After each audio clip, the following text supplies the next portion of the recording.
ভাষা নিয়ে বলি, আমাদের চর্যাপদর কথা অতি প্রাচীন ভাষা। সে ভাষা ভীষণ মজার। যেমন সেখানে বলছে, চর্যাপদর থেকে কিন্তু অনেক শব্দ এসেছে, বাংলা শব্দ অনেকখানি ঋণী চর্যাপদর কাছে। সেখানে বলছে, শের এক জই পই পা ওই ঘিয়া মন্ডা বিষ পকাইল নিয়া। মানে যদি 1 সের ঘি পাই তাহলে রোজ 20টা করে মন্ডা তৈরি করি। হ্যাঁ, বটি বলছে আরবি শব্দ, বটি শব্দটি। হ্যাঁ, এরকম আরবি, ফার্সি, পর্তুগিজ নানা ধরনের, নানা মত, নানা ভাষা, নানা পরিধান, বিবিধের মাঝে দেখো মিলন মহান। কিন্তু এই মিলন মহানটাই এখন চলে যাচ্ছে। এখন বিবিধের মাঝে দেখো সংঘাত মহান হয়ে যাচ্ছে।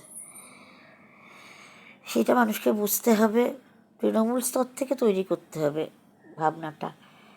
চ্যারিটি বিগিনস এট হোম বলে একটা কথা আছে। আমরা যদি প্রতিটি ঘরে ঘরে বাবারা, মায়েরা, বিশেষ করে মায়েদের দায়িত্ব তারা এড়াতে পারেন না। স্বামী স্ত্রী দায়িত্ব যেমন, মা বাবার দায়িত্ব, দুজনেরই সমান দায়িত্ব, সমান কর্তব্য, সমান অধিকার। কিন্তু মায়ের দায়িত্ব, মায়ের কর্তব্য, মায়ের অধিকার বাবার থেকে অনেক বেশি। এটা কিন্তু আজকালকার মেয়েরা অস্বীকার করতে পারবেন না। তখনকার যেহেতু পারতেনই না, করতেনও না, কিন্তু আজকাল অনেক মেয়েটা এই ফাঁক দিয়ে বেরোনোর চেষ্টা করেন। যাই হোক, তবে সন্তানের কিন্তু মা ছাড়া গতি নেই।